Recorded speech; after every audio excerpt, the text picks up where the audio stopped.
is setting in. And the Defense Secretary, Pete Hegseth, yesterday when he was traveling in Honolulu, he said, I know what I'm doing.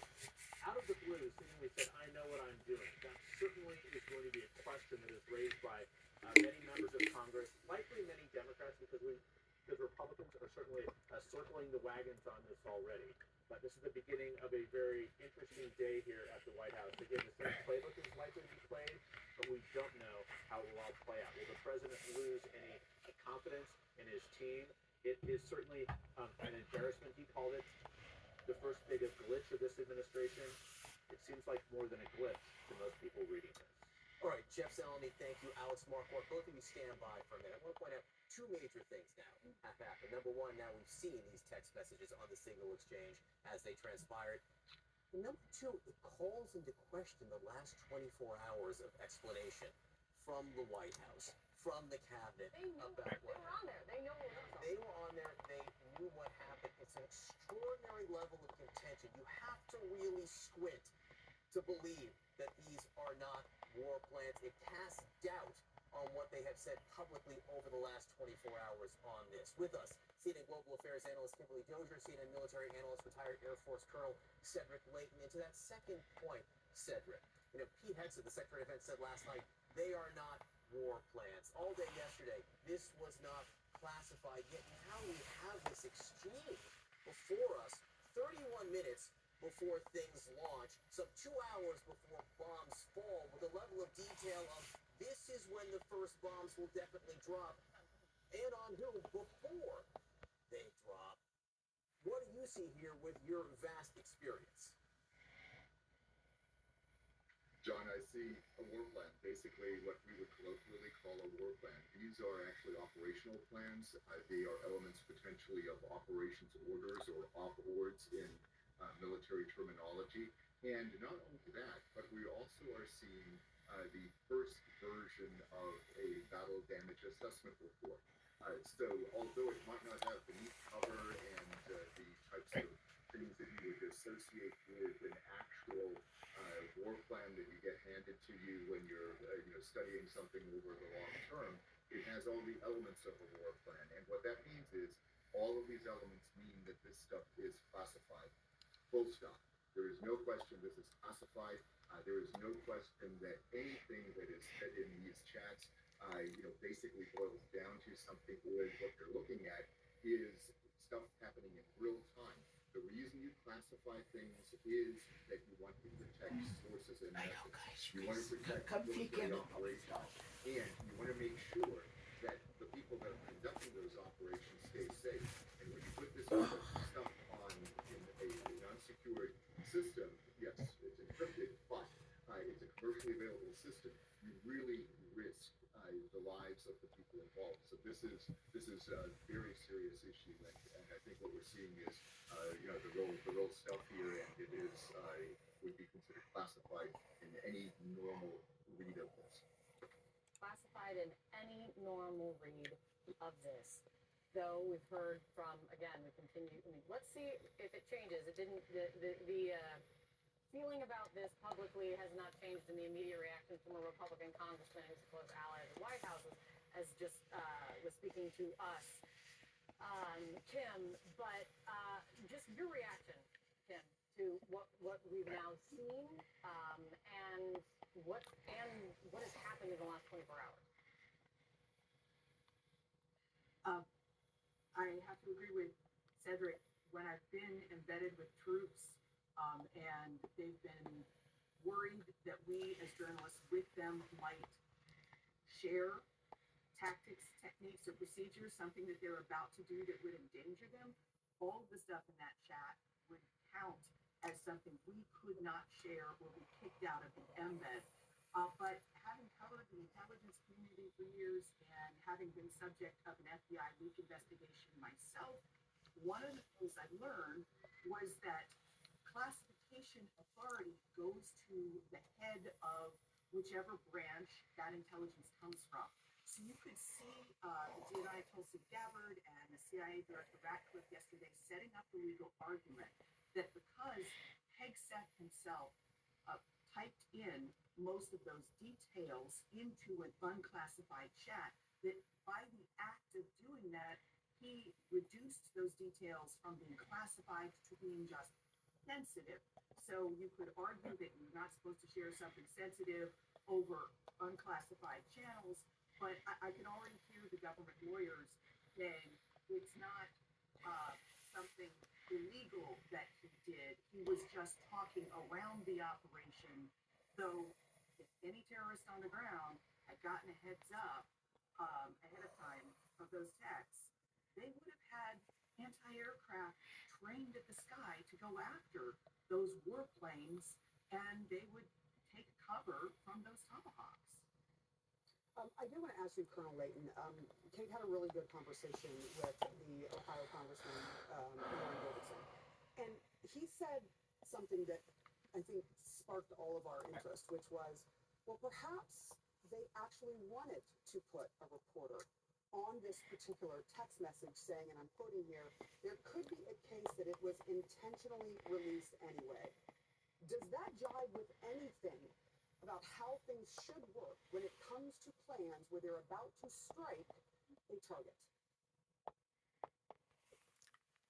Well, it would be the equivalent of a virtual embed, kind of what Kim experienced in real life. This would be the virtual version of that. It is possible that they might want to do something like that, but usually if you do something like that, you would tell somebody like Jeffrey Goldberg and say, hey, we want you to be a part of this. Don't publish this until X, and go, by the way, let us review this, and then go from there. But none of that happened. So it leads me to believe that this is the congressman came up with an excuse that they were trying out to see if it would work. But in this particular case, I don't think an accident that Jeffrey Goldberg was on this particular signal group, and they are now trying to clean up on all five with this. But it's very interesting attempt at a justification. Let's just put it that way, Sarah. Yeah, and because we've heard from Mike Walsh, who's apologized for this already, it is interesting the way it is being spoken about by a Republican to try to help clean up the situation. All right, thanks to both of you. With us now is Congressman Carlos Jimenez, a Republican from Florida who is on the House Armed Services Committee. Congressman, thank you for being with us. We have this exchange now that was on Signal, which is not a government app, where the Secretary of Defense is telling people exactly what time planes will be launched and exactly what time bombs will fall hours before they are set to fall. How would you describe that information? I would describe that information as highly sensitive, and it shouldn't have gone out on a Signal chat. That's things that should be discussed one-on-one or in a skip. That's not something that should go out on a Signal chat. At least that's what we've been told here. That's what I was taught here when I became a congressman. Those things are discussed in the skip and only in the skip, or I don't know what the rules are for the administration. I mean, they're the ones that classify stuff, so I would assume that in the White House or there's some other places that information can be shared. How would you describe the level of honesty and disclosure over the last 24 hours from the likes of Secretary of Defense Pete Hegseth, who has said, there were no war plans texted, I know what I'm doing? Well, look, this is obviously a huge mistake. I think what we should do is just fess up to it. Okay, we made a mistake. We will clean this up. It will not happen again. No U.S. servicemen were killed, and the strikes came out successfully. And so you move on, and then you take responsibility for what happened. And you said, yeah, this is unfortunate. Somebody must have hit the wrong button or the wrong person, and included somebody that shouldn't have been on that Signal chat. And then you learn from this, and you say, well, these things can't happen anymore on Signal. Signal is used by a bunch of us for a number of things to keep our conversations kind of private, but there's no sensitive information that should be exchanged on Signal. And so that's what you do. You just say, hey, we'll learn from this. We're human. Everybody makes a mistake. Fortunately, nobody was hurt in this instance, and you move on and you don't do it again. Secretary Hexa says that these are not war plans. Do you think these are war plans? Well, this, it's an outline of what is about to happen. I don't know, I'm not in the Defense Department, so I don't know what they consider a war plan, but it certainly is a strike plan. Now, it doesn't say where they're gonna hit. It just says this is the package that's gonna go out. But it doesn't, from what I read, they didn't identify specific target locations. And so in that sense, it wasn't a complete plan. No, but it gives the exact time bombs will drop. This is when the first bombs will definitely drop.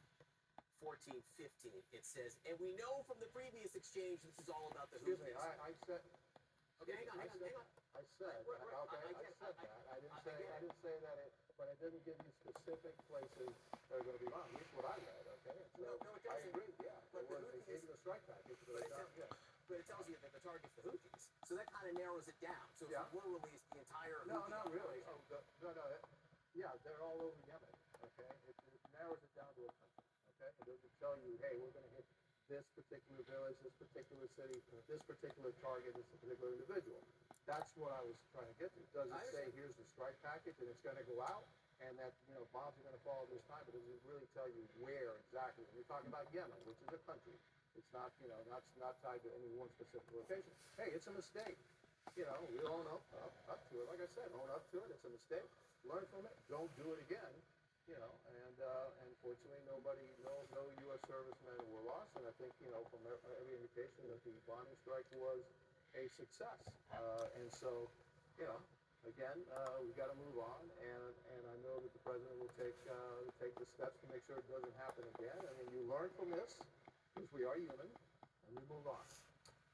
Had the Houthis known 2 hours beforehand the exact time the bombs will fall, even if they didn't know which house they would fall on, would it have been useful information to them?